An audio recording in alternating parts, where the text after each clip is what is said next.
Melihat daftar hutang BUMN rinding saya. Saya list yang besar-besar dulu ya. Telkom 53 triliun, Krakatau Steel 15 triliun, Kimia Farma 7 triliun, Wika, Adikarya, PP, Waskita kalau dijumlahkan 130 triliunan, Garuda Indonesia 45 triliunan. Sisanya saya males deh ngelanjutin. Lalu PLN misalnya punya hutang 600 triliun dan di sini kita punya perbedaan cara pandang dari sisi APBN. Entah bagaimana mungkin saya ini karena mungkin orang bodoh ya. Saya mengatakan bahwa hutang BUMN adalah hutang negara. Aset BUMN adalah aset negara. Sementara dalam postur APBN, hutang BUMN dimasukkan sebagai hutang korporasi atau hutang perusahaan. Sehingga secara rasio hutang kita aman jika disandingkan dengan PDB. Bagi saya ini akal-akalan karena bolehlah menganggap hutang BUMN adalah hutang perusahaan. Tapi kalau default atau kalau gagal bayar, apakah negara bayarin? Tidak. Oke, saya ulangi lagi ya pertanyaannya. Kalau PLN gagal bayar, apakah negara bayarin atau tidak? Sekali lagi, sang ibu mungkin mengatakan tidak akan menanggung default hutang BUMN. Oke, lalu lendernya PLN, nagih PLN dan PLN tidak bisa bayar. Negara tidak bayarin, APBN tidak bayarin. Maka PLN akan disita oleh lendernya, oleh peminjamnya. Katakan oleh lembaga keuangan global. Lalu asetnya PLN diambil. Benarkah negara akan tetap tidak mau bayar? Sekarang PLN diambil oleh asing yang telah meminjamkan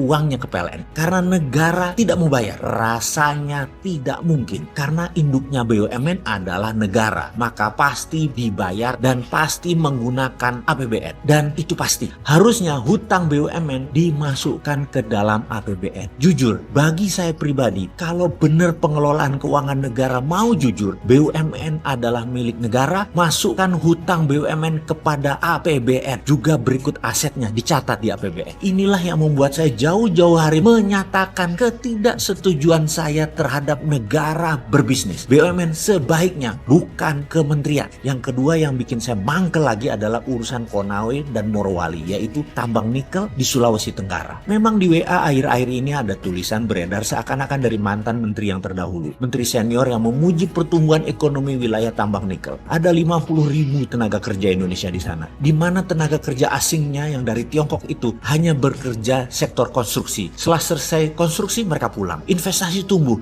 dan pendapatan daerah menjadi tumbuh luar biasa. Begitulah dia menulis. Tadinya saya mau diam aja, tapi kok sepertinya jadi kayak bener tindakan itu. Ya terpaksa kita buka-bukaan lagi. Pertama saya minta izin dulu ya. Urusan tambang jangan ragukan pengetahuan saya walaupun hanya sedikit. Namun dua perusahaan tambang saya yaitu CaOH 2 kali atau kalsium hydroxide dengan kapasitas 100 ton per hari adalah sebuah pengalaman panjang sejak tahun 1996.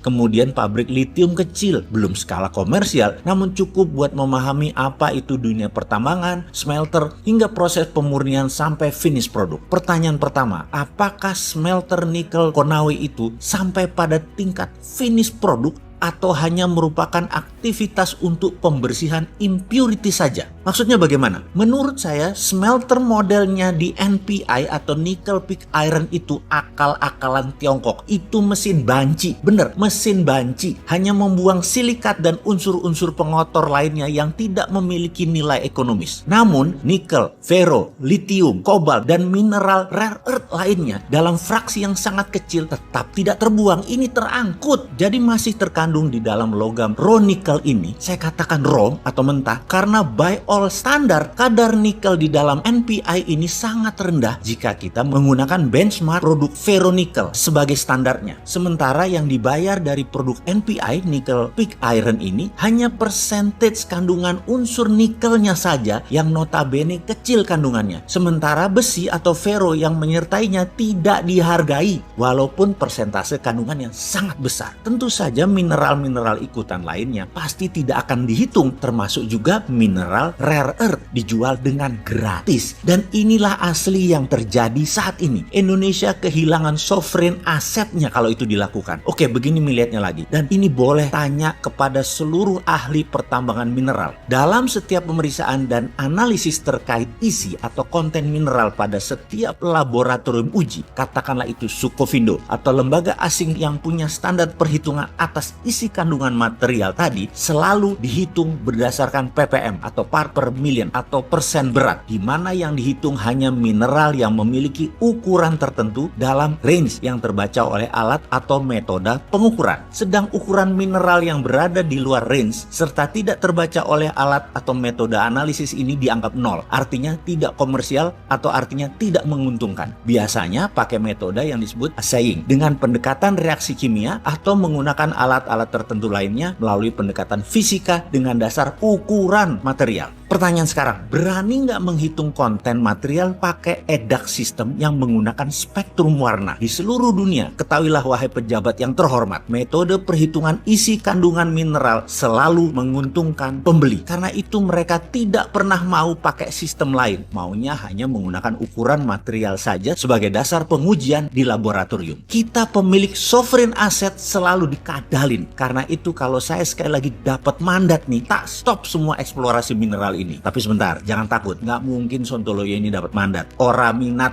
belas, ambil tuh jabatan. Nggak pantas orang kayak saya ini. Jadi dalam hal ini, jangan bandingkan dengan 50.000 tenaga kerja Indonesia yang bekerja di sana. Lalu ada investasi 20 triliun sebagai sebuah kebanggaan. Pak, yang namanya investor duit 20 triliun itu ya harus balik. Kalau perlu, beli pejabat. Kalau perlu, pejabatnya diajak masuk bisnis. Namun sebuah kepastian lain adalah aset kita, mineral kita, sovereign aset kita hilang karena silau dengan uang cepat itu pejabat. Kalau dari pendekatan income statement sekarang, kehadiran investasi asing merupakan subjek pajak dan royalti terkesan sangat menjanjikan. Namun coba lihat dari kacamata lain. Untuk setiap material seperti biji nikel laterite ini, jangan hanya dilihat dari komoditi dagang atau trade commodities. Coba lihat dari kacamata mineral strategis. Mineral strategis pendekatannya bukan komoditi dagang yang dicatat sebagai revenue dalam income statement negara, tapi dicatat sebagai sovereign asset yang ada di balance sheet negara. Kalau dicatat sebagai sovereign asset, manfaat nikel di Morowali dan Konawe bukan untuk 50.000 orang, tetapi buat 5 juta manusia Indonesia. Lupa, tapi pejabatnya yang jadi pengusaha nggak dapat apa-apa. Maaf, lanjut deh lo, monggo, kata dia. Ya mending buat 50.000 orang lalu dibungkus propaganda agar terlihat pahlawan. Walau aset hilang, kan rakyat nggak tahu apa-apa tentang sovereign asset ini. Rakyat toh masih bodoh. Bahkan dikasih duit 400.000 per hari untuk ngebuzzer yang kesannya beda dengan apa yang dijalankan pemerintah. Pokoknya serang, banyak yang mau. Sahabat, semoga informasi ini bisa dipahami. Sedikit kontribusi pemahaman pandangan dari sisi lain. Sedikit kritis, tapi ada solusinya. Sungguh, sovereign asset itu adalah cikal bakal sovereign wealth fund yang harusnya negara mainkan di tengah pandemi ini. Bukan malah menyetujui undang-undang minerba yang baru yang kemudian membuat sovereign aset kita hilang selamanya.